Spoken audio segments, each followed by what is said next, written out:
Studios, coming to you a little bit after the prime time.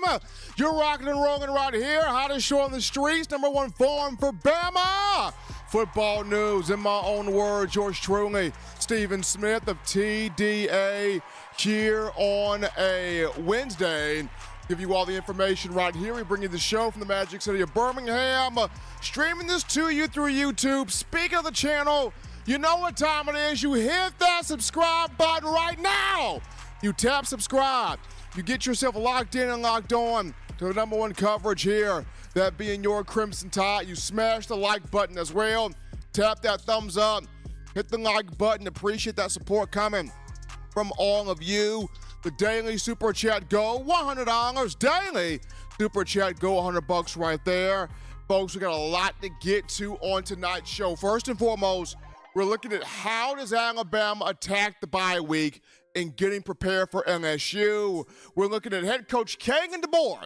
He's starting to balance the fine art of being a coach that his players like, but also getting on guys, holding guys accountable. It's a fine line, fine balancing act.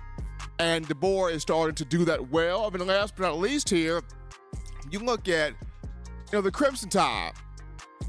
Does the Tide have that schedule good enough to get into the college football playoff? A lot of conversation happening right now. We want you to be a part of the conversation. You can do this by calling 205-448-1358 for them to call in to let your voice be made known here on the show. 205-448-1358. And one more time, 205-448-1358. Want to hear from you. But we're getting it right now. Topic number one of the conversation here, Eli, and that is Alabama attacking the bye week. Alabama off this week, second bye week of the season, resting this week, getting guys healthy this week. Prior to next week, you travel down to Tiger Stadium, the Bayou, Death Valley, Baton Rouge, Louisiana, to take on Brian Kelly, Garrett Nussmeier, and the LSU Tigers. It's going to be a fun, intense, riveting game right there. So, how does Alabama, DeBoer, how do they attack the bye week?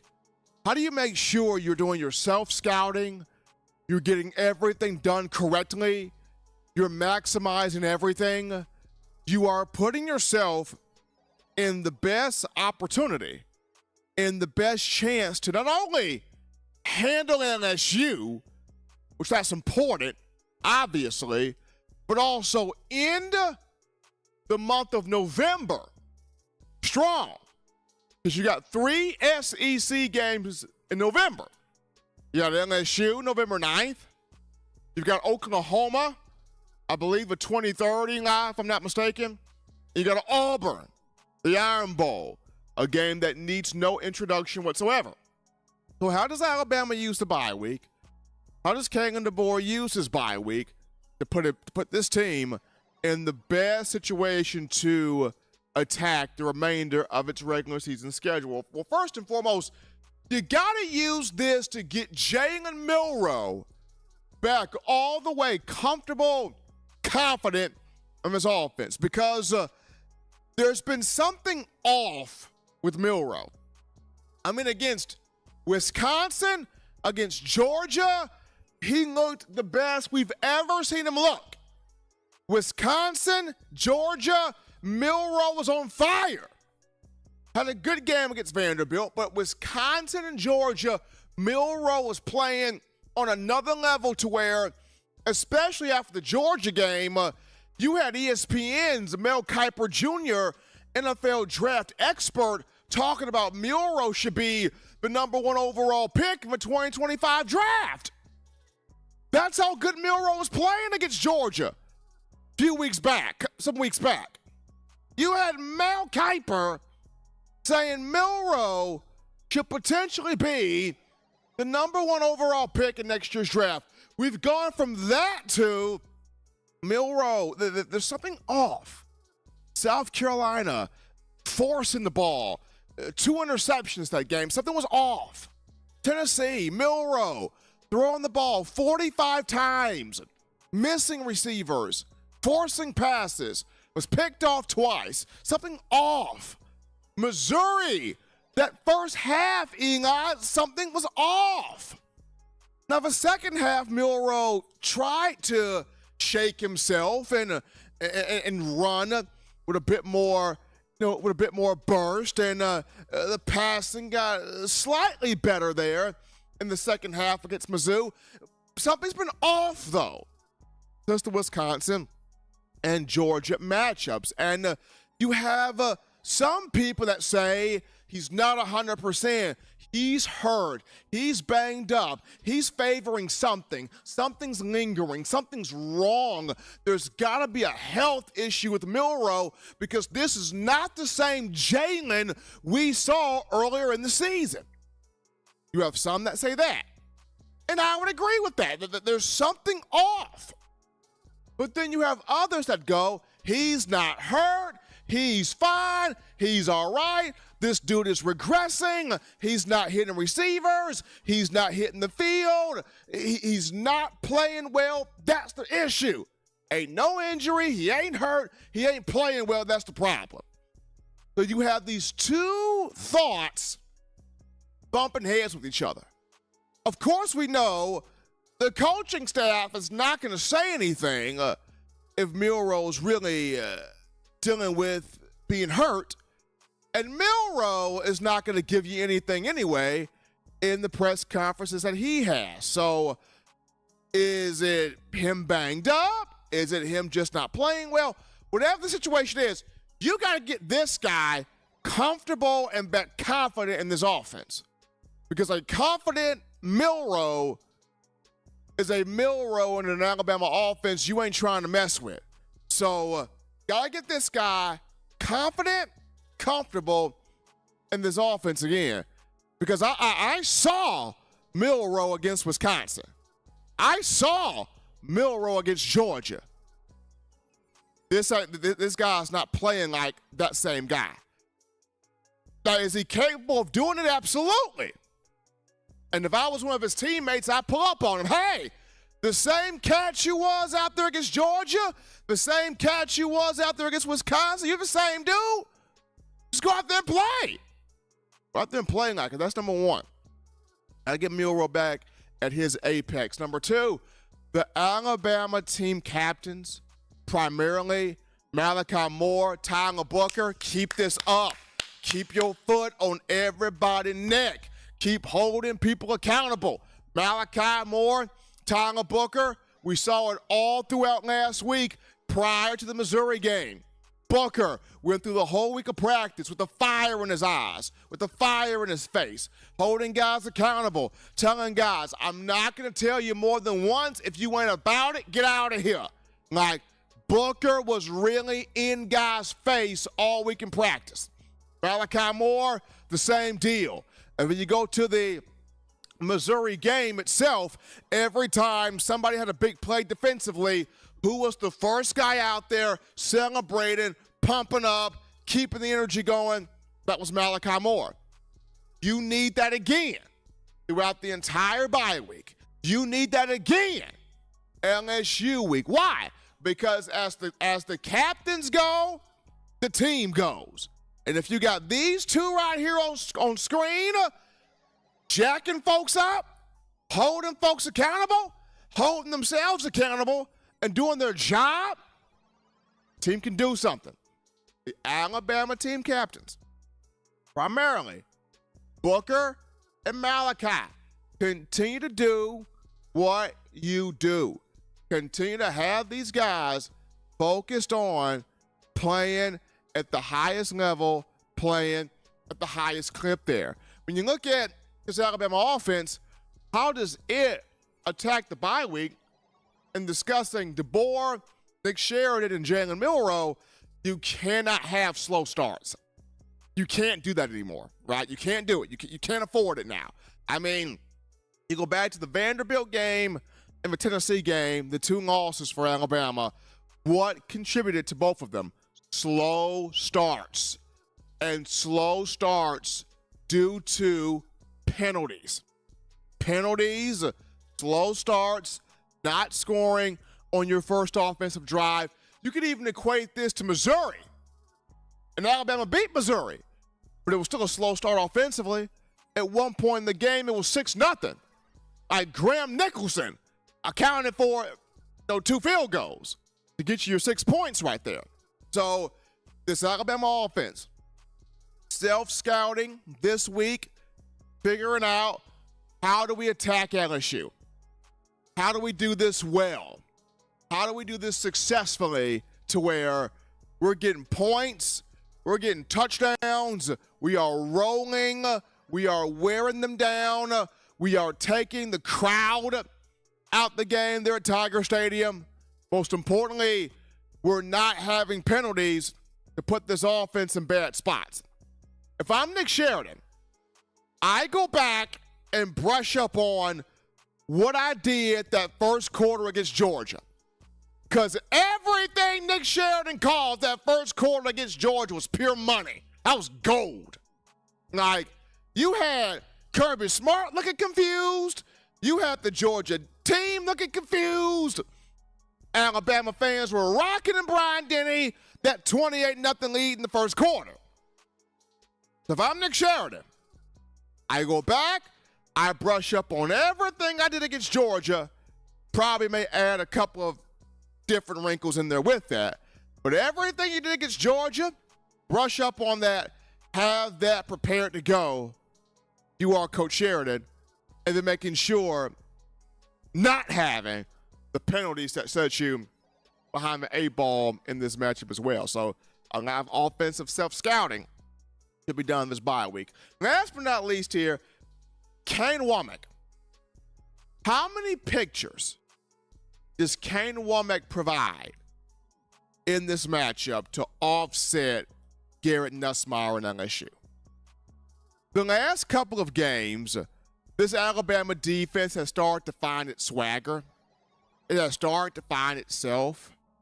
It has started to find its identity, which is awesome. The Tennessee game, Alabama played well enough to win that game defensively. Missouri, yes, you had everybody banged up except for the water boy and the towel boy. Yes, Brady Cook did not finish that football game. Got knocked out of the game. Yes, people look at Missouri as being overrated, but the Tigers are still 6-2. This is still a very good football team, and you pitched a shutout, which is big by any sense. It's big when you pitch a shutout. And the last 3 games, this Alabama defense, 10 takeaways. They've been able to take the ball away these last 3 games. So what type of pictures, what type of pressure, what type of chaos can Kane Womack bring to Garrett Nussmeier where it hits home? That's what the defense is attacking this bye week. What type of chaos?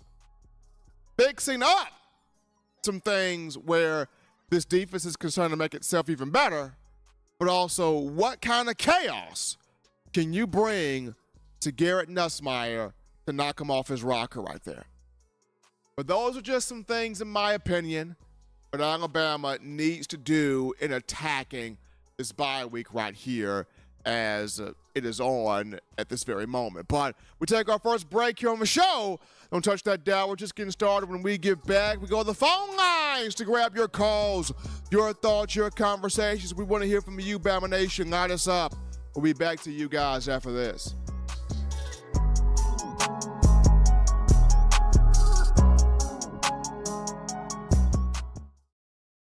TDA Plus is the all-new Ultimate Alabama Football Package, perfect for any Alabama football fan. Not only do you get subscriber-only articles where you can stay up to date on everything that's going on with Alabama football, you also get our brand new video hub that features many podcasts and shows, including Stephen's Report with Stephen M. Smith. With over 15 years of covering Alabama football, you get trusted information as Stephen goes in person to see the team come back and break down to you what he saw live in person. You also get the Way It Is podcast with Stephen M. Smith, where he tells never-heard-before stories and crazy situations that happened during his 15-year tenure of covering Alabama football. You also get Justin and Dex, where they break down recruits like you've never seen it before, with exclusive behind-the-scenes information and exclusive interviews with recruits. You also get Justin's Recruiting Bites with Justin Smith, where you get the best up-close and personal recruiting information and even talks to you while he's on the road going to recruiting events. Alabama fans, you don't want to miss this huge offer for a jam-packed experience for only $7.95 per month. Visit touchdownalabama.com and become a TDA Plus member today.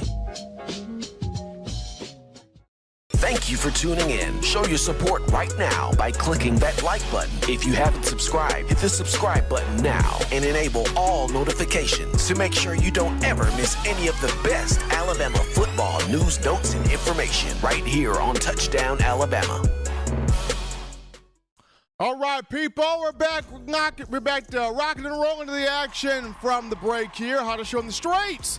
We're talking your Bama football news in my own words. Yours truly, Stephen Smith of TDA on a Wednesday, hump day. Happy to have you all in here. Bama on a bye week, but preparing itself for a showdown in the Southeastern Conference next week versus LSU, another college football playoff elimination game for both teams. You win, you keep fighting for your playoff lives. You lose, you out of it. So Bama's back against the wall. LSU's back against the wall. Both teams will come out fighting at Tiger Stadium next week. We gonna see how much fun this is about to become. But phone lines open. Call segment brought to you by the Blue Wrench Gang. 205-448-1358 for them to call in.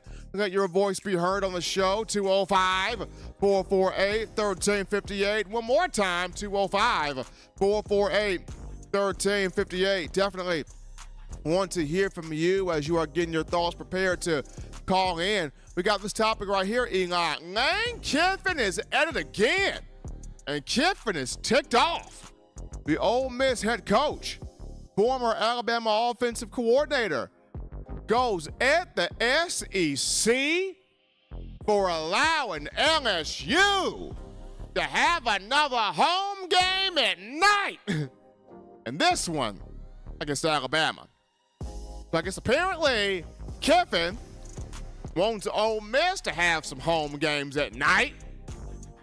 The SEC didn't get at the Kiffin. You know Kiffin, it's funny, controversial, cool, different as Kiffin is. What does he do? He takes it to social media. Good old Kiffin. Takes it to X, formerly known as Twitter, social media, to have a gripe. The SEC. Not happy, Mr. Kiffin. LSU getting home game. Another one. This one at night to Alabama. This is going to be a fun matchup, Eli, next week. I mean, you got Jalen DeBoer making his first trip to Baton Rouge. You got Mike the Tiger, Brian Kelly, Garrett Nussmeier, Aaron Anderson, former Bama wide receiver who's having a good year at LSU. You got a lot of ingredients here. We're going to take this call. You're live on the show. What's happening, how we feel, and state your name and where you calling from. How you doing, Steven? This is Emory calling from Michigan, Detroit, Michigan. Emory, how you feeling? I'm doing good, my guy. How about yourself? I'm doing great, man. Doing great. You got Bama off this week resting, but next week you got to go down to the old Bayou, Baton Rouge. Yes, sir. I just had one quick question for you, Steven, if you didn't mind, buddy. Go ahead. So I was recently looking in the news, and I was just wondering what was going on with Kendrick Law specifically. Well, Kendrick Law's okay. He's out there playing. He's fine. He's touching the ball a bit more now. I know he had that penalty against Tennessee, the unsportsmanlike, where Tennessee guy comes at him first, and K-Law should not have retaliated in that moment because we know the officials, they're not going to get the first guy They're going to always get the guy who retaliates. So in that moment, K-Law did that, which he's learned from that. But he has been touching the ball a bit more. I would like to see him get more opportunities, especially in the routes where this receiver group is concerned. So hopefully against LSU, he is a Louisiana native. So hopefully next week we will see more of K-Law touching the ball. Yes. Thank you very much, Stephen. I appreciate you for your time, man. Absolutely. Emery calling in from Detroit, Michigan, helping us out here on the show. K-Law's Detroit native. Not Detroit. K-Law's a Louisiana native. He went to school, Captain Shreve High School, out of Shreveport, Louisiana. So K-Law from the boot. K-Law knowing that area, growing up in that area. So to have him come back home, hopefully next week, will be a situation where he can touch the ball a lot more and should and will touch the ball a lot more. We will see that. But we're going to go to another break here, folks. We'll touch that down. When we get back, we get into a conversation on Jalen DeBoer. And he's starting to now balance the fine art of being a coach that the players like, but also being able to be a coach and get on some guys, and have those chewings, and have that passion out there getting in some guys' faces. We'll talk about it after this.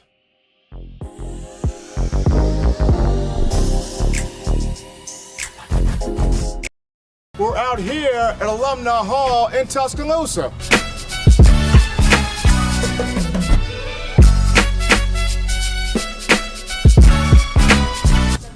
Oh yeah, this. Oh, no. Gotta get this.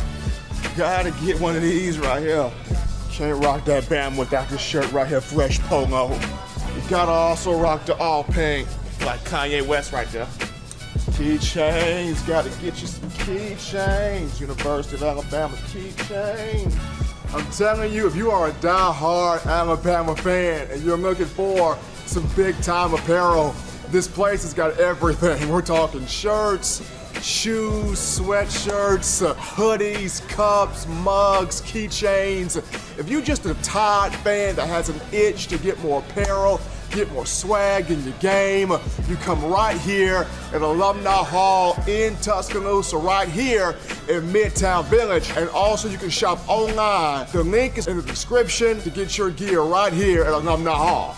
Thank you for tuning in. Show your support right now by clicking that like button. If you haven't subscribed, hit the subscribe button now and enable all notifications to make sure you don't ever miss any of the best Alabama football news, notes, and information right here on Touchdown Alabama.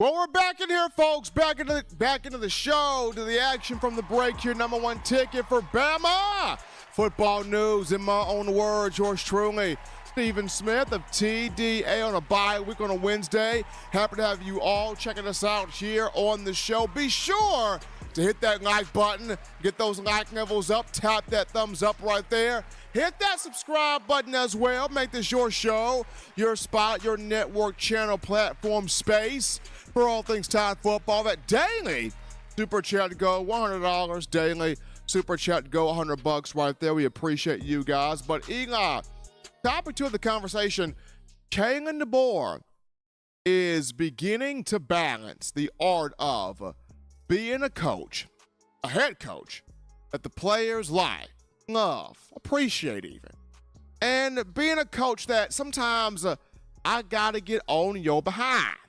Sometimes I gotta chew you out. Sometimes I gotta hold you accountable. Sometimes I gotta get in your grill.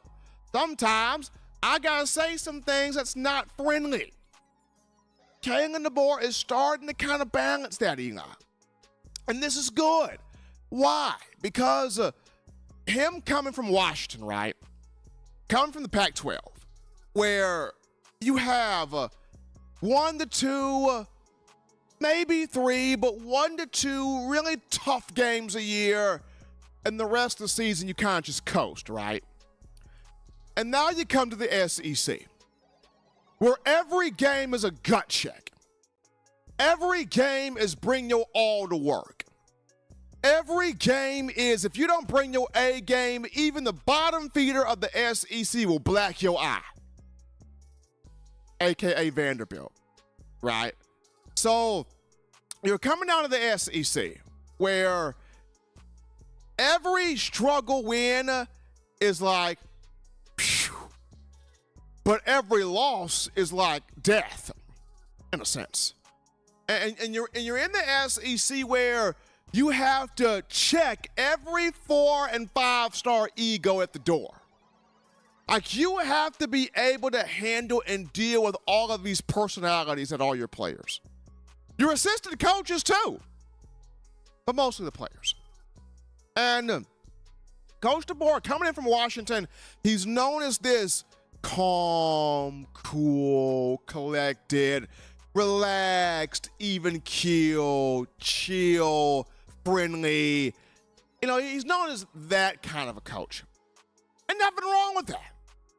But in the Southeastern Conference, you gotta have some fire about yourself to survive in this conference, to thrive in this conference. You look at some of the guys that have come through this conference that have had success. They've had a fire about themselves, Eli. You look at Kirby Smart. He's a fireball, right? You look at Will Muschamp. They don't call him Coach Boom for nothing. Muschamp got a fire about himself. You look at Nick Saban. Fire about himself. Urban Meyer. Fire about himself. You look at Les Miles. Fire about himself. You know, Les Miles was kind of crazy, but fire about himself. You look at Lane Kiffin. Fire about himself. Steve Sarkisian. Fire about all of these coaches. They have kind of an edge to them. In the SEC, you got to have a little bit of an edge to you, right? If you're going to survive, thrive in this conference. This conference will chew you up and spit you out quick. So here's Kalen DeBoer, Coach KD, Coach Debo, Hassan, who have given him that nickname. But Coach DeBoer, you know, this last week, we have started to see him balance that art of being the coach that the players appreciate, but also being the coach that, hey, I got to be your coach too. Like, I got to hold you accountable also. I gotta get in your face and chew you out a little bit. I gotta let you know where I'm coming from and how we got to be at the standard that's been laid before us here. You see this clip right here that Eli's got on screen. DeBoer is in the face of a backup offensive lineman, Rock Montgomery. And he's using Rock to get this message across, right? Now, Rock Montgomery, a good kid. Rock Montgomery is giving what he gives to the program. But in this moment, Coach DeBoer is using Rock Montgomery to get his message across. And what is that message? There are things that we are doing on the field that we should not be doing. There are things we are doing on the field, we are better than this. There are things we are doing on this field, but if we do not get this mess cleaned up, there could be a third loss on the horizon. And we don't want this happening. This is why DeBoer is in Rock Montgomery's face. And he was probably in a couple of other faces as well last week for homecoming. But the cameras just captured this moment here of him and in Rock's face. And DeBoer mentioned, we got to play to a standard. It doesn't matter who the opponent is. It doesn't matter if you are on the first team on the field or if you're the guy that's finishing the game. We have got to play to a certain standard. And that standard is playing of excellence, exceptional, relentless, toughness, physicality, commitment, discipline, high energy. We got to play to that. Every single week, every single rep, every single play, every single practice. I think, Eli, it's taken DeBoer some time, but I think last week was the start of him balancing him being the cool head coach, but him also, hey, I also got this other piece to me. I'm going to hold you accountable. I'm going to hold your feet to this fire. This is good. This is what Alabama fans have been waiting to see. Could he balance it? Could he balance being the cool coach, but does he also have that side of him too? I'm going to hold your feet to this fire, and I'm going to hold you accountable. So this is a very positive thing we saw from Coach DeBoer against Missouri. This has to continue in this bye week right here. Most importantly, it's got to go into next week down there, Tiger Stadium, Baton Rouge, Louisiana, to take on LSU. So that was something good that we saw a week ago from Coach DeBoer. Got to have that thing coming. You got to keep that thing coming. Coach KD, got to keep that thing coming. But take another break here on the show. Don't touch that dial, folks. When we get back, we continue with your phone calls. Light us up, call in, get your thoughts, get your conversations, get your opinions made known out here. We get back to you, the Bama faithful, right after this.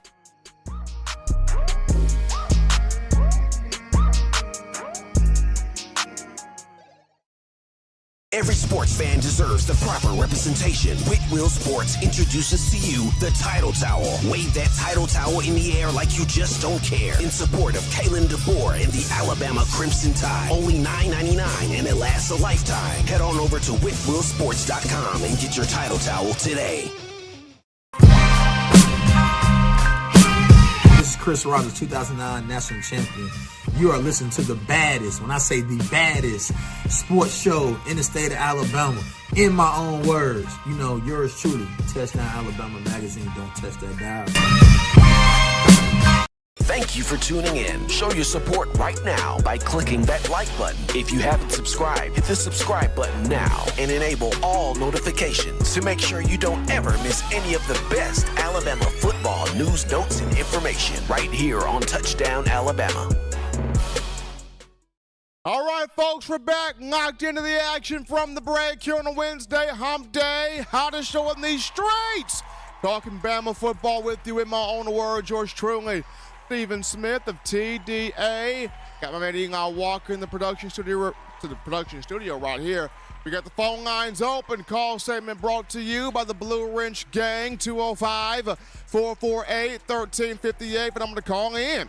Let your voice be heard on the show, 205-448-1358. And one more time, 205-448-1358. We definitely want to hear from all of you. But we got our call topic right here, Eli. So you got Danny Cannell, Alabama fans' favorite college football insider. I'm just joking. Danny Cannell of CBS Sports HQ was talking about Alabama's schedule this week. And he mentioned, Alabama's not a playoff team. They don't look like a playoff team. They don't deserve to be a playoff team. Alabama's schedule, their resume doesn't deserve to even be in the playoff. Its resume doesn't even stack up to its contenders, stack up to other contenders that are more so worthy of the playoff. Cannell even said, I would give Bama a sliver of hope to make the playoff if it beats LSU. So, which brings us to this question, Eli. Is Bama's resume good enough for the playoff? I mean, with the talk coming from Cannell, is Bama's resume good enough for the college football playoff? That becomes a legit question, because the point that Cannell's bringing is the only thing Alabama can hang its hat on right now is the win against Georgia. I'll say this. Vanderbilt's 5-3. They've got a winning record for the first time in over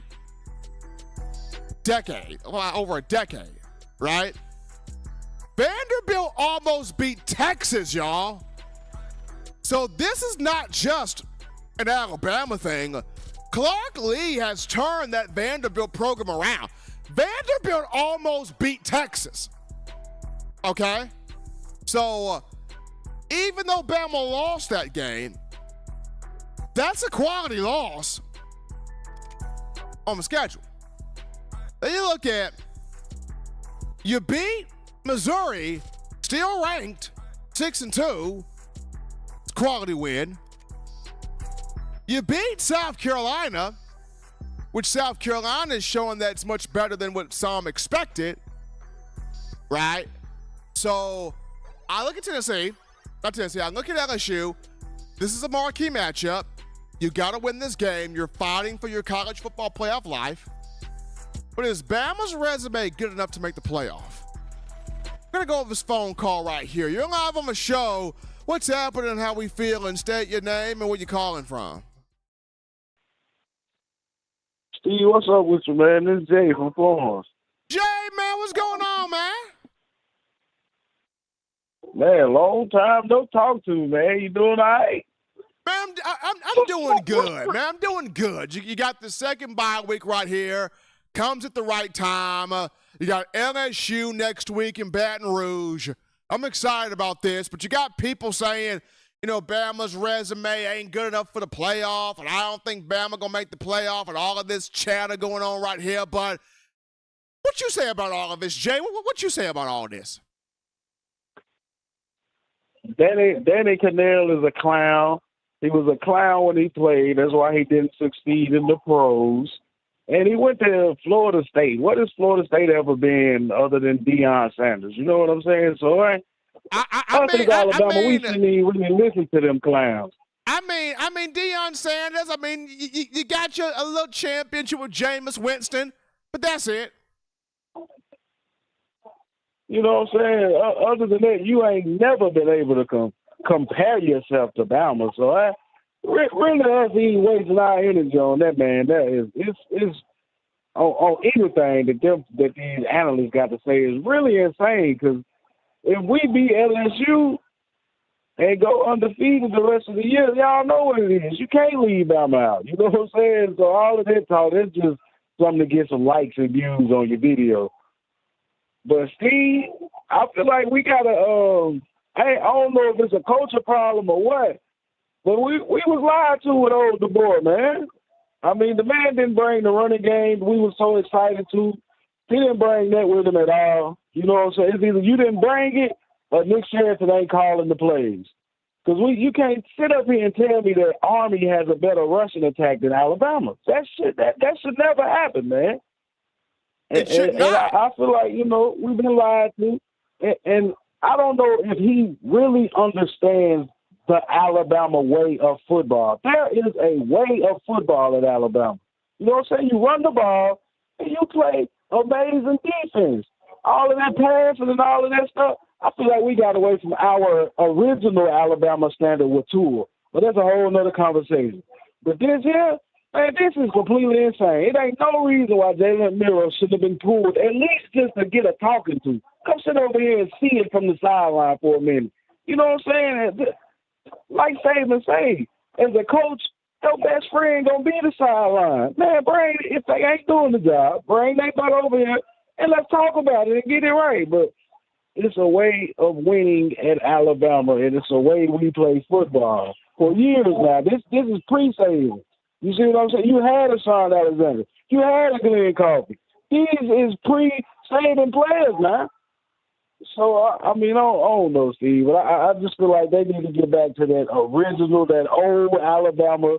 I want to kill you when we get on this field, man. Like, it was a point in time, Reggie Ragland them and Ruben and Rolando McClain, man. These folks literally would take your head off for that A on that helmet on that chest. You know what I'm saying? So, I don't know, Steve. It's, man, and Jay, the thing that gets me is when you talk and when you bring passion like that, but it becomes, well, but this is a whole different time now. Like, there's a whole different day and age now. These kids are different now. You're not going to have that now. I'm going to say this. The only team that Georgia has a problem with is Alabama. Every other team Georgia wipes the floor with all of them defensively, except Alabama. When you look at this Alabama team offensively and defensively, there is no reason why this team cannot run the football. Should not be able to run the football. J.M. Miller is averaging 8 to 9 yards a carry. Justice Haynes is getting you 4 to 5 yards a carry. There's no reason why you cannot run the football with those two and then mix in Richard Young as well. And then defensively, there's no reason why you should not be even better than where you are now. I mean, I get it. You don't have a Dallas Turner. I understand that. He's one of one. I get it. You don't have a Will Anderson. I get that. He's one of one. But you have guys that can rush the quarterback, that can create sacks, that can stop the run. You got to do that consistently. You just got to. At Alabama, when you put on that uniform, it should mean that I'm going to take on everybody, and I'm going to show everybody I'm taking on why Alabama is to the program that it is. What's the, do you feel like it's now Nick Sheridan? I blame all of the offensive problems on the adults in the room. There's no freaking reason why we shouldn't at this point in the season now at least have 1,000-yard rusher between Jam and Justice, man. You see what these boys do, and I hate when I hear these people say, "Oh, we can't run the ball," or "We tried it," blah blah blah. You ain't tried if you only giving them the ball 1 or 2 times a quarter. You know what I'm saying? You can't, as a lineman, you can't get your offer bounce. You can't get yourself going knowing that I got to pass it, and pass it is in the way. It's a passive move, man. I want to be aggressive. I want to come off the ball and fire off into somebody. You know what I'm saying? That's the Alabama way of football that they're just completely missing. So do you feel like it's play calling or these guys not understanding where they at? Okay, so Jay, that's a good question, and that's going to bring me to this point right here, because Tyler Booker mentioned after the Missouri game, we as the offensive line, we had to force the coaches, hey, run this football. And we saw in the second half against Missouri, finally, a remnant of old Bama being able to run it whenever you wanted to. We saw it finally in the second half against Missouri. So some of that is play calling of Sheridan, because Sheridan is a glorified tight ends coach. Sheridan had 1 year of calling offense. Huh? My fault, man. You say he a glorified tight end coach. That's for sure, man. That man ain't no offensive play caller, because he wasn't one in Indiana, and he ain't doing a good job now. Yeah, Milroe can run, but you don't run that man every time.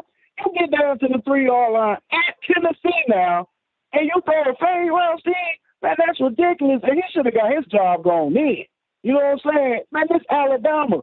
Everybody that ever played football always knows that Alabama down there on the 3-yard line. That's going to be 4 run attempts, not no fade and throwing it all. And, man, we don't do that here. So you got to understand where you at and know who you dealing with, man. These folks don't.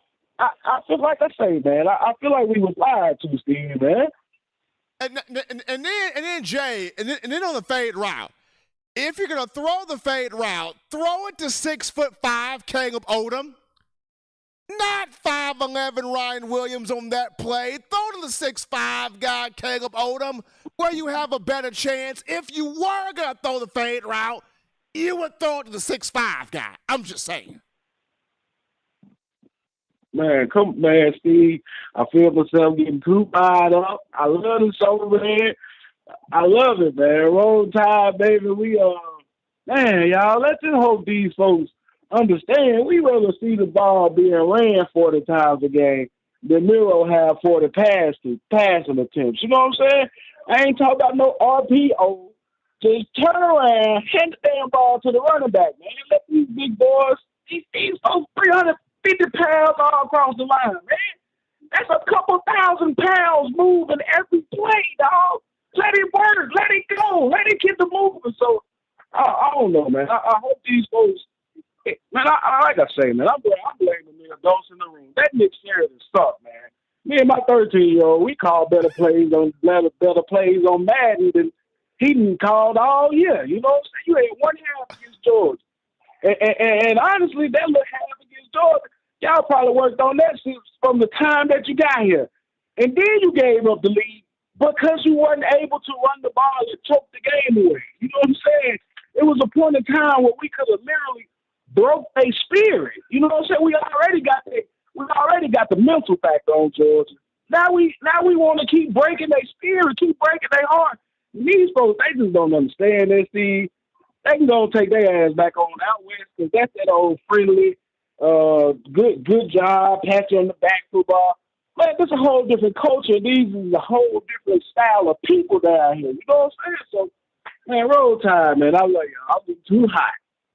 Appreciate Jay from Florence calling in, bringing his passion into the show. And we're going to follow that up with this call right here. You're live on the show. What's happening? How we feeling? State your name, where you calling from.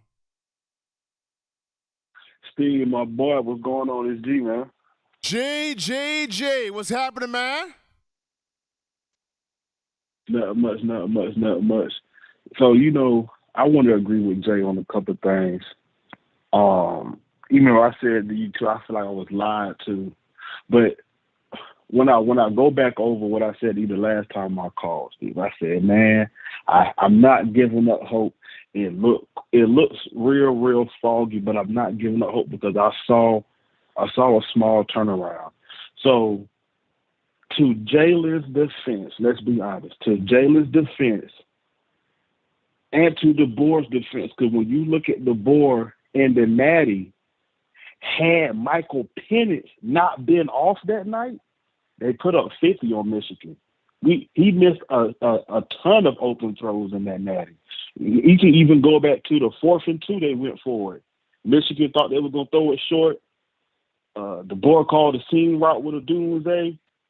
Your boy shot it into the 5th row. So it's like, to DeBoer's defense, he gives his quarterback a chance to be that guy.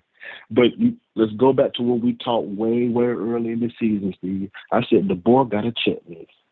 And his checklist was, if he's going to run his system, does he have the balls to bench Milroe for Ty?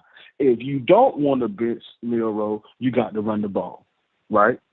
Second thing I say, he got to get the best guys out there. I don't know what the hell going on with Jordan Renard, but every time he make a play, it's like they punish him for it. We don't see him for the rest of the game. Jordan Renard get out there and get a sack.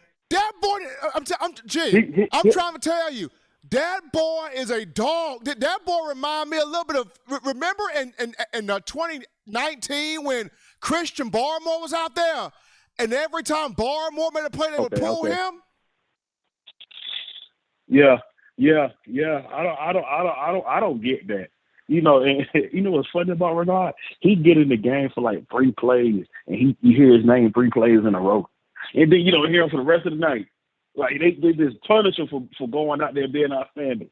So I want to see Renard get the full start and let him work his way into being what he's looking like he can be. Right.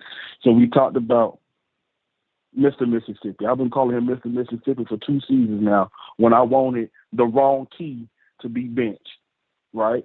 So I seen you on the talk show yesterday, and I said Malachi looks better with Hubbard on the field. Well, that's because Hubbard's style is not gambling.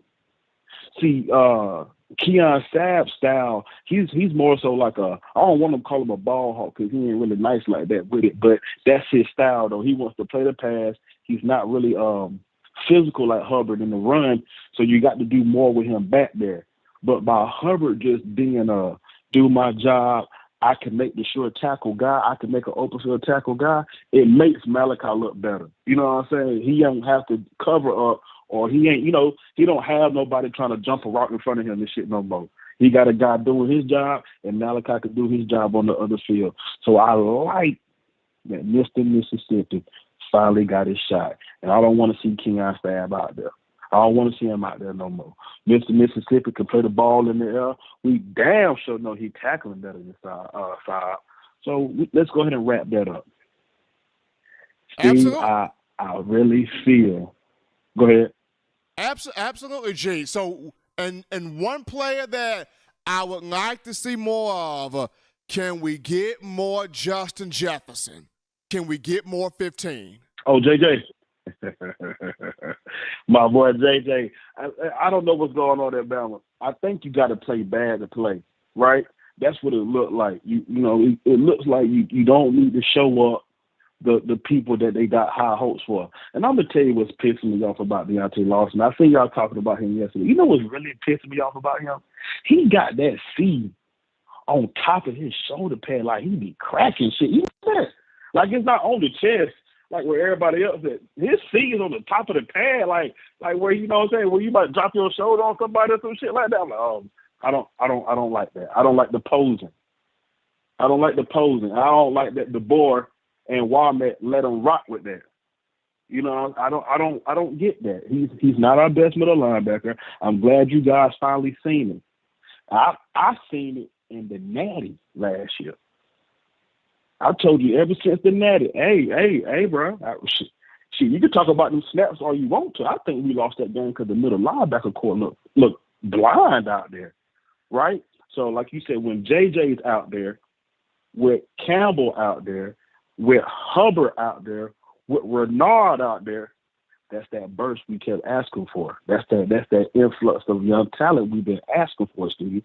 So I'm telling you, it's gonna sound crazy. I think we're gonna win this thing.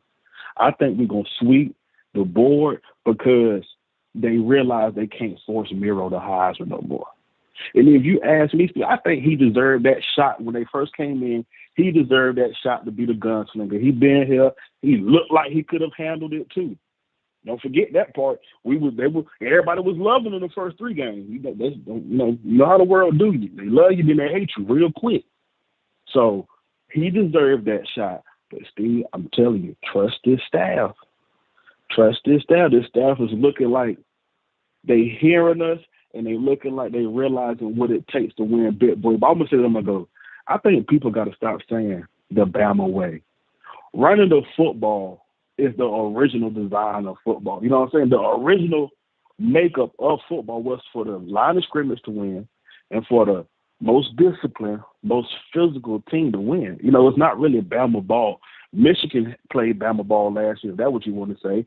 The year before that, Georgia playing, you know what I'm saying? You can't really say that. It's just who is playing football outside of this fancy shit. Who can get out there and put a line of scrimmage together? You know what I'm saying? Who can get out there and run the ball 40 times a night? That's the original way football was designed, to be physical, win the line of scrimmage, and don't get all these goddamn penalties.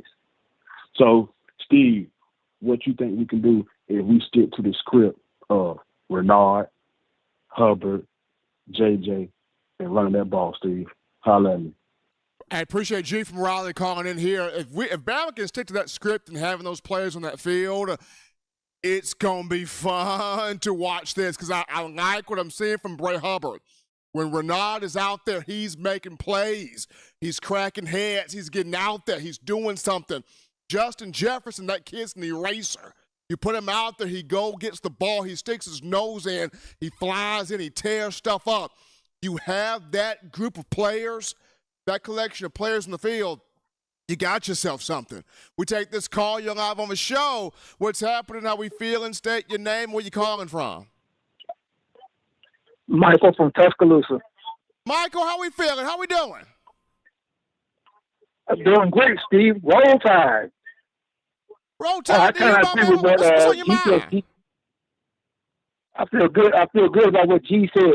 You know, when that run that Jam had, and when he lowered his shoulder and cut that Missouri guy, that reminded me of old school Alabama football.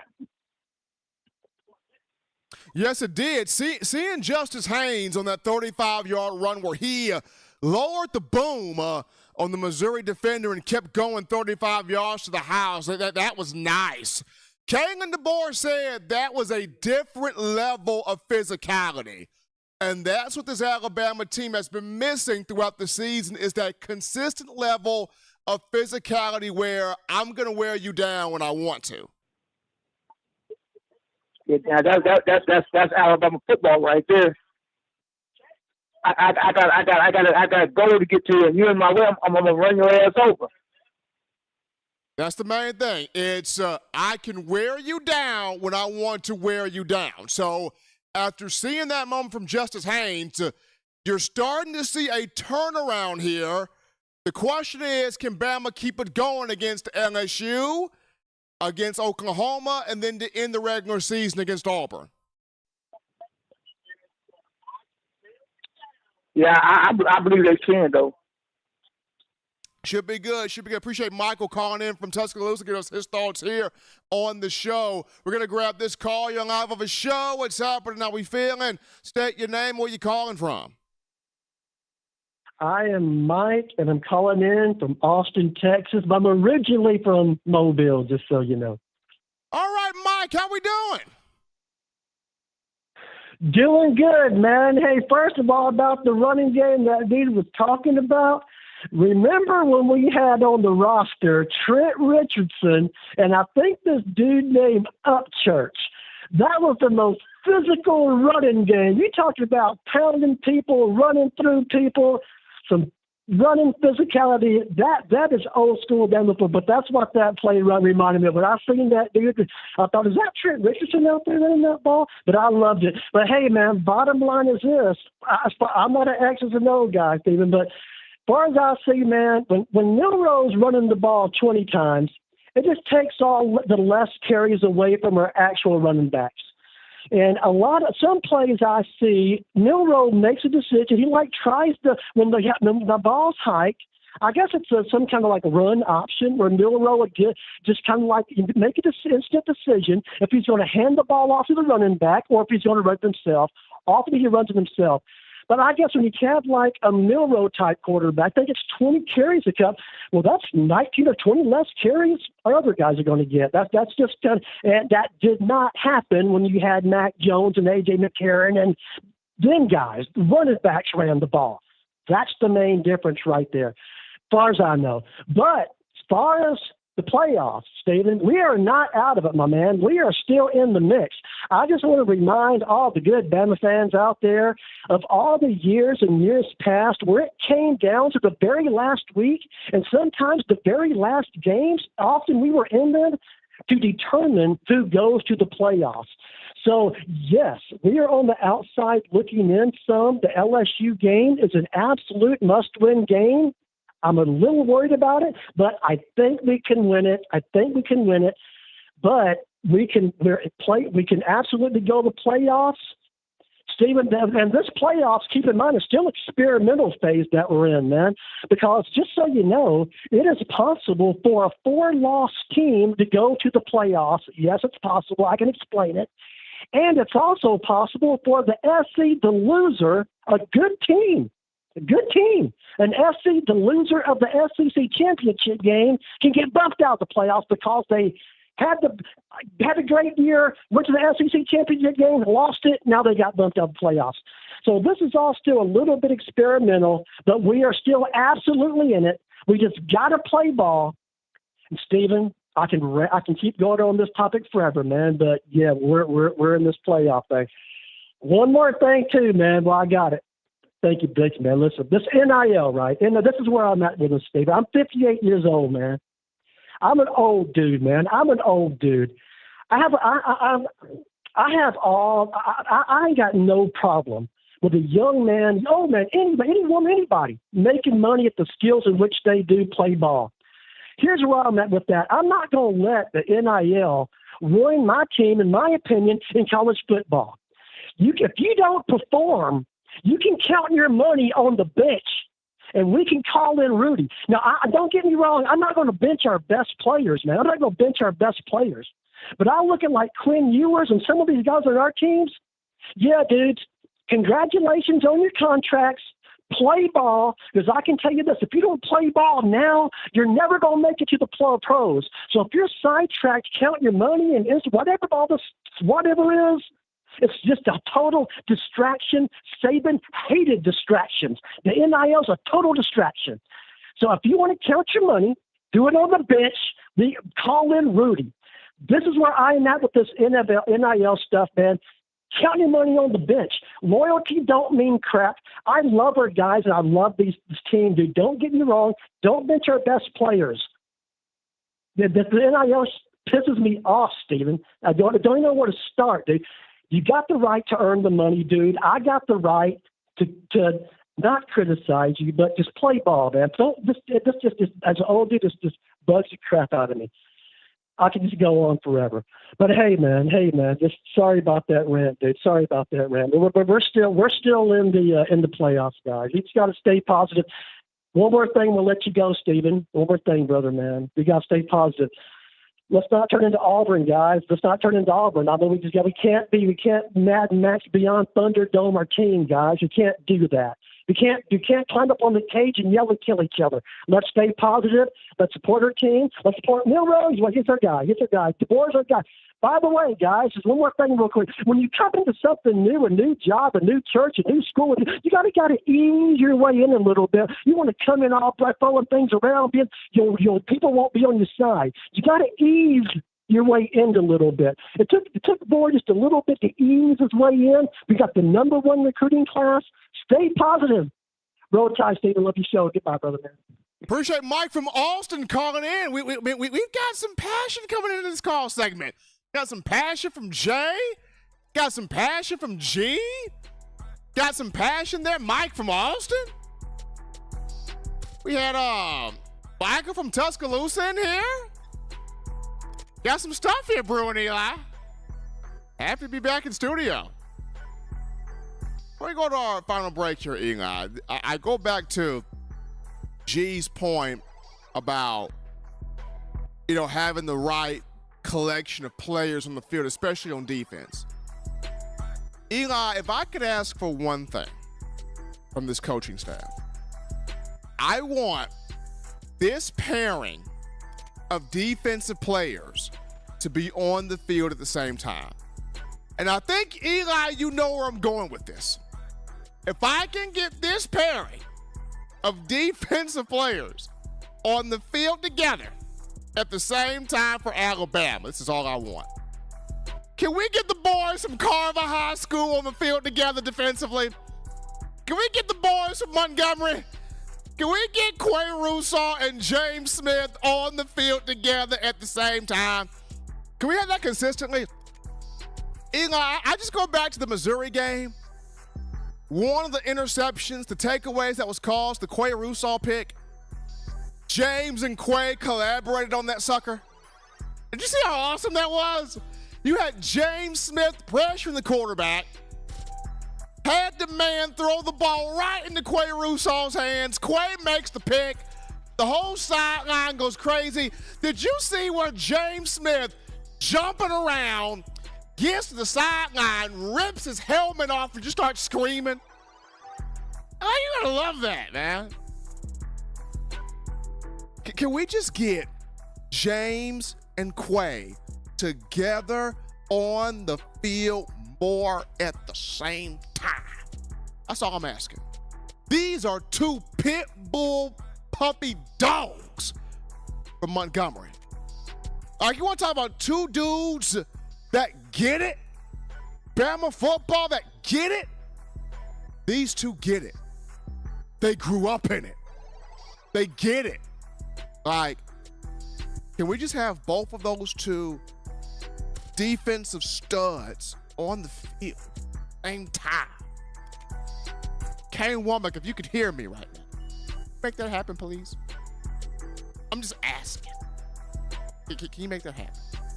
Anyway, we're going to our final break here on the show. When we get back, we're going to have our cool discussion here about Alabama, LSU, can Kane Womack and this team, and Kane and DeBoer and this team, can they put down these Tigers next week? We'll wrap things up with that after this.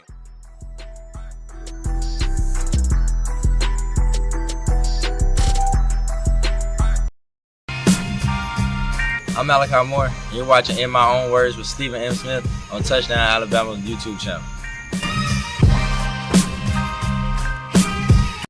Thank you for tuning in. Show your support right now by clicking that like button. If you haven't subscribed, hit the subscribe button now and enable all notifications to make sure you don't ever miss any of the best Alabama football news, notes, and information right here on Touchdown Alabama.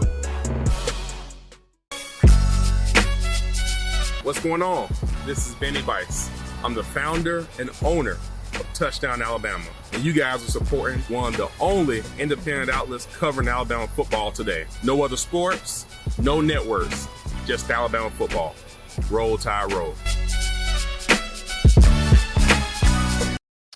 We're back into the action here, folks, from the break. Hottest show on the streets here, talking Bama football news. In my own words, yours truly, Stephen Smith of Touchdown Alabama magazine, wrapping this up here on a Wednesday. You know, Eli, what's great about this show is you can get so deep into a conversation and enjoy the interaction with fans so much that you actually forget what your next topic was going to be on.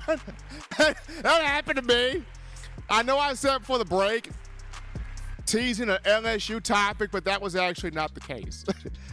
The actual discussion supposed to be on, can Alabama get back to its old dominant ways?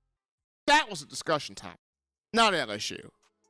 That even goes to me being so into a conversation that kind of forgot what my final discussion was going to be. But that's cool. Why? We have Eli Walker right here, our outstanding producer that could even get me back on, train track there as I was slowly pivoting off there. So appreciate you, Eli, for not allowing me to crash the Bugatti. Because I almost crashed that sucker, Eli. So thank you, Eli. Y'all give Eli a round of applause right there. Eli did not allow me to crash the Bugatti right there. So thank you, Eli, for not allowing me to do that. Final discussion of conversation, that being, Alabama getting back to its, dominant ways of old in terms of playing football out there on the field. It has a chance to get back to that. And like I mentioned, Eli, we saw a remnant, right? We saw a remnant of hope for that against Missouri. We saw Alabama pound the football, wear down Missouri. We saw Alabama defensively in the second half where Missouri's driving, right? The Bama backups are in the game. Missouri's driving. They get down to the red zone. I think about the 5-yard line. The first team defense is like, oh, no, we ain't finna let them score. No way. We got to keep this shit up. No, we ain't finna let them get into the end zone. And the first team defense is like screaming at Coach Kane Womack, put us back out there. And Womack puts that first team defense back out there, and goal line stand, right? 4th and goal, LT Overton rises up, stuffs it. Not finna happen. And you saw that stadium get absolutely berserk, like going crazy in there. So we saw a remnant of that. We saw it's still there. We saw the ability to be dominant in the ways of old. It's still there for Alabama. It's just now stacking performances on top of that, right? That's what it comes down to. If Alabama wants to return to that dominant way of old, it's got to stack 3 more games on top of what it did against Missouri. It's got to stack a great performance against LSU, offensively and defensively. It's got to stack a great performance against Oklahoma, offensively and defensively. It's got to stack a great performance against Auburn on both sides of the ball. Got to. Throw special teams in there as well, all 3 sides of the ball. Alabama can stack these performances together. It gets back to that. What we've seen from Alabama for much of the season is an inconsistent team. We've seen a team that it will go out there in the first half and play well, but then the second half, who is this team? Or we'll see a team that looks like raccoon water, in the words of my wife and my daughter. We'll see a team that looks like raccoon water in the first half. And in the second half, oh, there's Bama. So Can we get an Alabama team that's consistent, dominant all 4 quarters? Consistent, dominant for both halves of football. You get that, you get a Bama back to the ways of old. I mean, of course, we saw against Wisconsin, Alabama play a complete game, right? But that's been the only game this season where you saw a full, complete game, Wisconsin, where passing game was on point, you were able to run the football, defensively, you knocked the quarterback out the game, and you forced takeaways. You saw that against Wisconsin. Georgia, great first half. Second half, it took, a miracle to win that. Missouri, you had issues with the passing game, couldn't run the football first half. Second half, you put your foot on Missouri's neck and you handle business. So, can you have a full, dominant 4 quarters, 2 halves type of a football game? You get that? Then you get Alabama getting back to Bama football of old. That's how I see it. But we saw a remnant of it against Missouri.